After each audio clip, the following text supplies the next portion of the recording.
let me start by saying, for the record, I am not a body man. I'm not pretending to be a body man.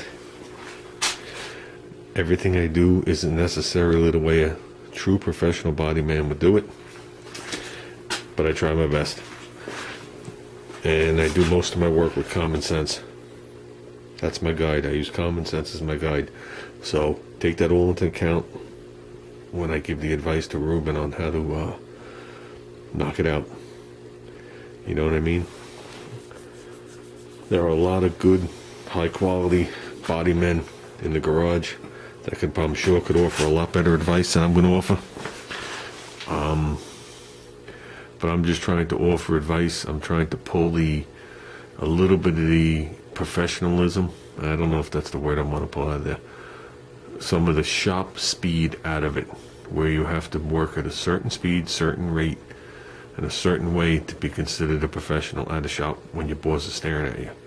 I'm trying to pull some of that out of there for a novice like Reuben, so he could work on it and not feel pressured that his bondo's a little thicker than it should be, or something, something like that.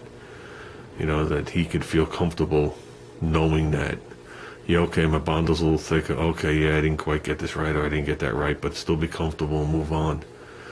You know what I mean? I will say one thing for every good body man out there is a shitload of hacks. And that goes for my field and many other fields too.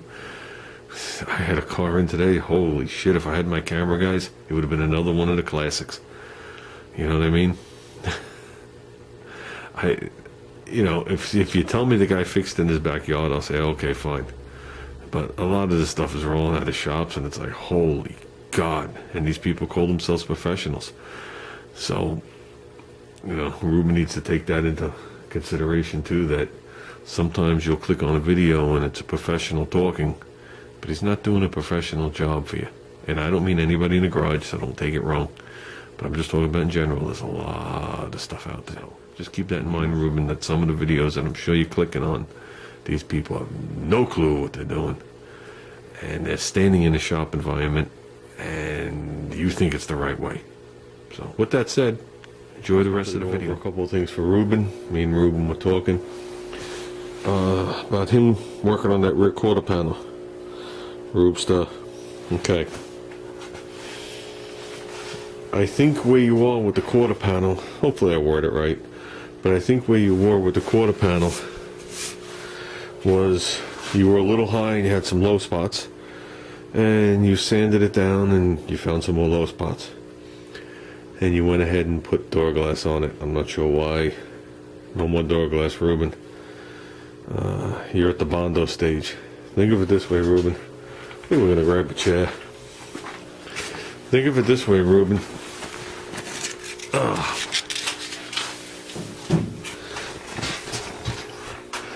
A lot of the stuff you see and hear people talking about, we're going to look at the quarter for a while. A lot of the stuff you see and hear people talking about with the body work, a lot of these people that you're listening to are professionals. And when they put a quarter on, or they put a patch panel in, or they do something, they have many, many, many years of experience, and they're going to get that panel very close, and they're going to use very minimal, very minimal Bondo. The situation you're in, you're not going to land in that situation, okay? So you're going to use a tad bit more Bondo than someone that's been doing it 20 years is going to use. How's that sound? So think of it this way. Don't worry about how much Bondo you're going to put on the car. Just work on it until it's flat and smooth and the curve is correct. Because the panel's already on. The panel's not moving anywhere. You can't make the panel shape any different at this point. So basically what you're going to do is you're going to fill in the inconsistencies with Bondo. Good. Some of it might be really thin, some of it might be a little thicker. And as time goes on and you start working more and more on the car and more projects, your Bondo will get thinner and thinner and thinner. That's what it is. It's a progress. At this point, I wouldn't put any more of that door glass stuff on there. There's no need for that. Stop worrying about if it's going to be a little thick and you think you need door glass. Basically, what's going to happen is the door glass is going to keep poking out at you now and biting you a little. What I would do is I'd get my big block, I'd put some 80 grit on it, and I would work that panel down. If you want to put a guide coat on it, you can, but it's so lumpy right now in that one spot that I don't think it matters. But I'd rough that panel out with some 80 grit, period. Maybe a little more aggressive in the beginning to get it down. And I would work that panel until you got the rough shape of it. Okay, and you're going to be surprised how much of the Bondo you take off. Then I would skim it with regular high quality, which I think you're using the Rage Gold like the rest of us. I'd give it a very thin skim, not just in the area, a decent amount, and then I would block the panel down again until you're pretty much uniform across that panel. Then I would start to do my finished body work on it. But like I said, I wouldn't start filling little areas in with that door glass and stuff like that. It's just gonna keep haunting you, and you're gonna be working over here, and you're gonna be making a low spot over there, and then you're gonna work over here, and you're gonna make a low spot over there. The goal is to get it as close as you can, roughly, with a heavier grit. Then skim it and work it all down in one motion if you can. And I think that'll get you in the ballpark, and I think you're going to be surprised how much Bondo is going to land on the floor after you do that. So, and I think if you do it like that, I don't think you're going to be, as we said, chasing your tail. You know what I mean? Because you found a low spot right here. And then, like I said, as you're working it, you wind up at a low spot here and a low spot here. And then you feel it and you say, oh, there's a high spot. And you start working that down, and then you know you got a 12-inch low spot. That's what happens when you put it on little by little. Like when I did the front fenders, I had to do it little by little. I had no choice. But I was watching what I was doing, and I was blocking it a certain way so I wouldn't keep landing into a low spot. So that's what I would do, Rubes. I would get your longboard. I don't know which one you have. This one I think right here is an 11-inch. I do have a longer one than this, but the other one's more rigid.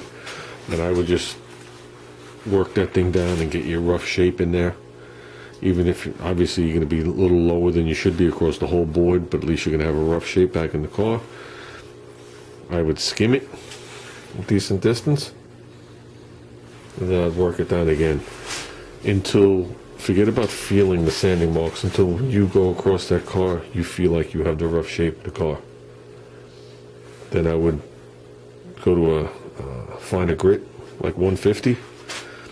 Okay, I'd get it rough, and then after you feel like you have this panel flat and shaped well enough, then I'd go right to the metal glaze. Just don't put the metal glaze on like this. It's not meant for that. But it is meant to level out a panel. You know what I mean? So it's more than just filling in just a little tiny pinhole or something in there. You know what I mean? It's made to be put on a car, and most of it blocked off, but it taken areas where, say, you sand out a chip and you have those rings. It's made to make those rings flat. It's made to fill in sanding scratches. It's made to fill in little pinholes. It's made to level a panel. So if you have a repair across all over here, it's made to be put on there and used as a mild ramp, if you want to word it like that. So, like I said, Rubester, get away from that door glass. Put it somewhere. Put it in your house. Put it in the basement. Because it's going to wind up being your final filler on there, and it's going to kick you in the ass is what's going to happen.